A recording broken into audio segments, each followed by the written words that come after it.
Bedtime is not one demand, it is 10 demands stacked on each other, and they arrive at the end of the day when the PDA nervous system is at its most depleted.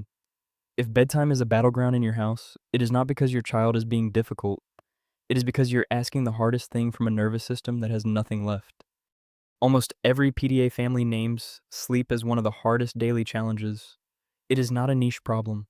It is one of the most consistent patterns across PDA profiles, and one of the least talked about. Let's change that. Let's count the demands in a standard bedtime routine. Stop what you're doing. Come upstairs, get undressed, put on pajamas, brush your teeth, get into bed, stay in bed, be quiet, close your eyes, go to sleep. That is 10 separate demands before sleep has even started, and each one requires the nervous system to comply. Each of these is a genuine demand on a PDA nervous system.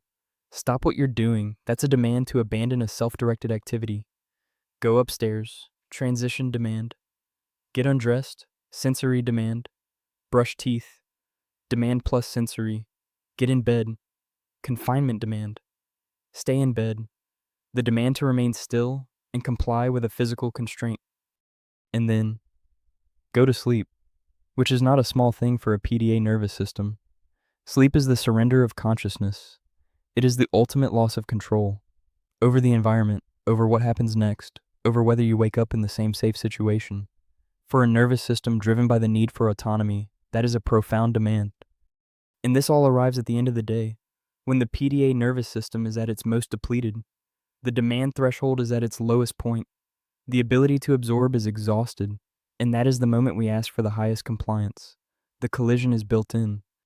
For PDA children who mask during the school day, by bedtime they have been holding themselves together for 8 hours or more. The after-school window is already depleted. By evening, there's nothing left in the regulation budget. Bedtime is being asked of an empty account.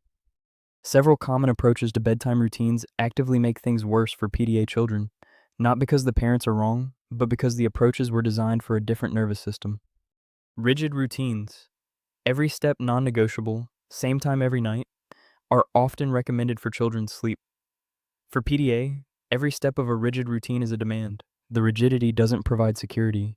It provides a predictable sequence of things the nervous system must comply with. The resistance isn't defiance, it's the demand accumulation adding up.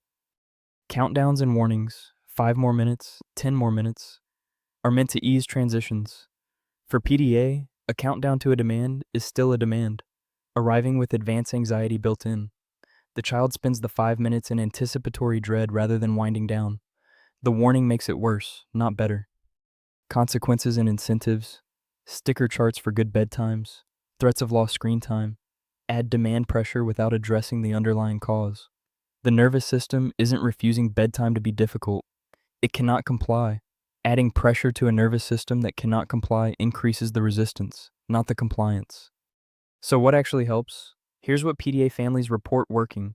Approaches that reduce the demand load rather than adding to it. Start by asking which demands in the bedtime routine actually matter, and which ones you can strip out or make optional. Pajamas might not matter every night. The exact time might have more flexibility than you think. The order of steps might be negotiable. Identify the non-negotiables and release as much else as possible. Offer genuine choices at every step, not choose to comply or face a consequence, but actual decisions that give real agency back. Do you want to brush teeth before or after getting into bed? Do you want the door open or closed? Do you want the lamp or the nightlight? Small choices that restore some autonomy within a structure that still moves toward sleep. Let them control as much of the environment as possible. Which pajamas or none? Blanket or no blanket? Whether music or a podcast or a familiar show plays in the background. The nervous system regulates better when it has agency over its environment. Environment control is not indulgence, it is co-regulation. Screens and audio at bedtime are not the enemy for PDA children. For many PDA nervous systems, a familiar show or podcast running quietly is the thing that bridges the gap between wakefulness and sleep. It provides external regulation, something to follow that isn't demanding anything, while the body winds down. That is not poor sleep hygiene. That is appropriate accommodation. Body doubling can work well for sleep. Your calm, non-demanding presence nearby, reading your own book, doing something quietly, without directing or commenting on whether they're asleep yet. The presence without demand is regulating. The absence of expectation allows the nervous system to release. Consider a later bedtime. A PDA child who falls asleep at 10 p.m. without a battle is getting more rest than a PDA child who battles from 7:30 and finally crashes at 10 exhausted and dysregulated. The goal is sleep, not compliance with a bedtime hour. The transition from awake and in control to asleep may always take longer for a PDA nervous system. That is not failure. That is a nervous system that needs more runway to land. Your job is not to make it land faster. It is to make the runway as demand-free as possible. Sleep strategies are one of the most commonly shared topics in our Discord community. If you've found something that works, or you're still looking, the community is a good place to be. Free Discord community in the description. I'll see you in the next video.